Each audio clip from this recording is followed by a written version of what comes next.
ټول ذمہ داری ده چې موږ تاسو کسی مجلسونو کې شریک شو دا دنیا کې چې موږ تاسو کوم وفر او محترمو نظامن ستاسو سره دوه شیونه دي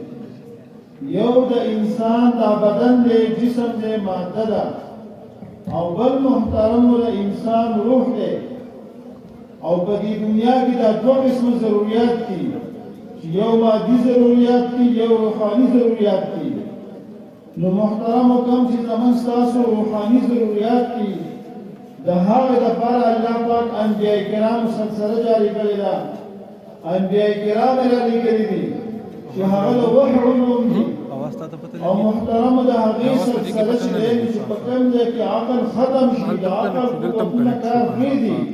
نو د هغه ځای نه محترم کوم چې د وحی علوم دي هغه شروع شي نو محترم زمون تاسو چې بدن کې کوم روحاني ضرورت ده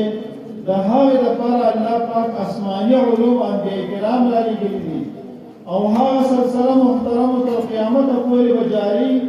او هغه د مدارس او علماء کرام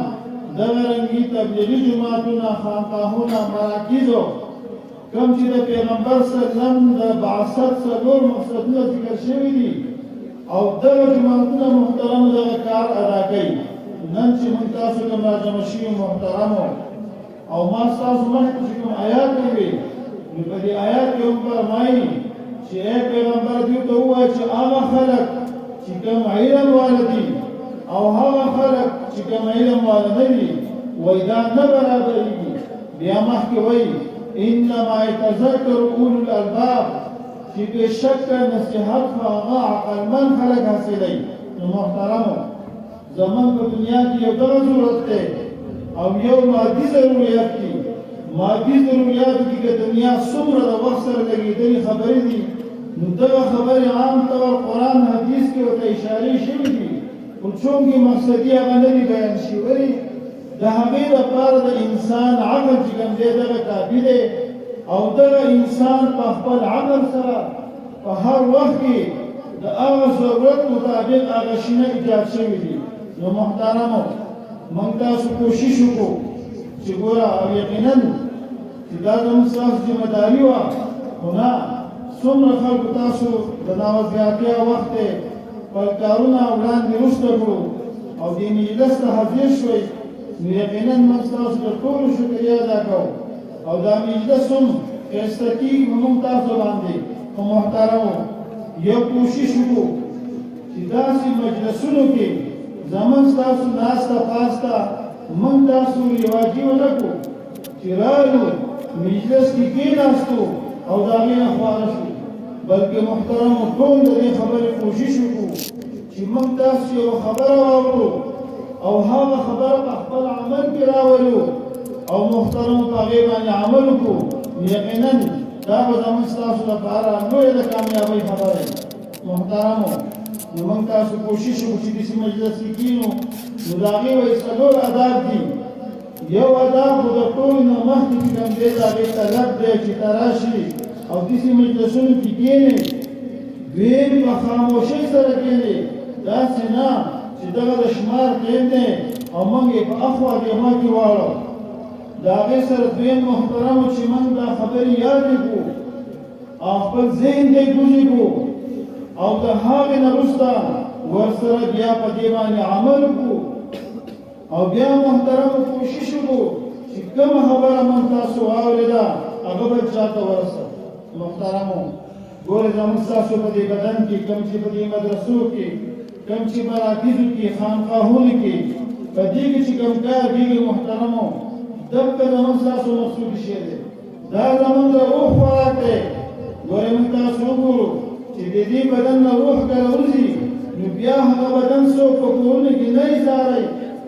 او داسې خلک دي چې هغوی دې بیا یېرېږي په هغه ځای کې نه شپه نه ورځ څه ورسره نه شي اړولی نو محترمو موږ تاسو کوشش وکړو کوشش زموږ هم دا و چې موږ تاسو ډېر ژر بالغ کړو لیکن چونکې ورځ د جمعې ده اوس هم داسې کوم مجمع خلک چې دی نو اوس چې کوم دی نو راغونډ شو او بیا د هغې نه خامخا وروسته چې د دې کوم تقاضې پوره کېږي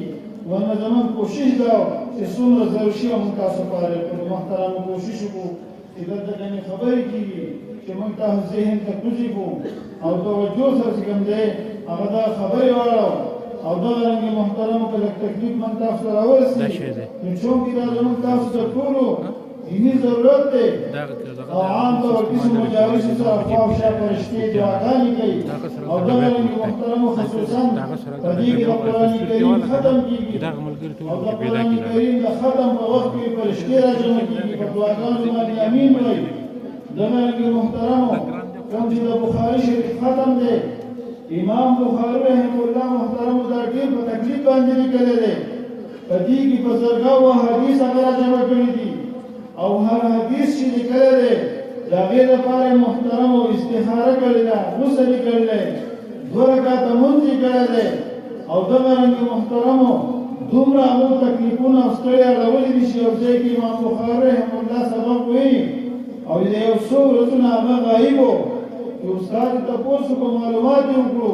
نو هغه چې په کوم ځای کې و دومره کپړې ورسره نه وي چې هغه ځان پټ کړي او راوځي دغه رنګې محترمو هغه امام بخاري رحمه الله فرمایي چې وایي ما کتبتو موز علمتو ان الغیبة حرام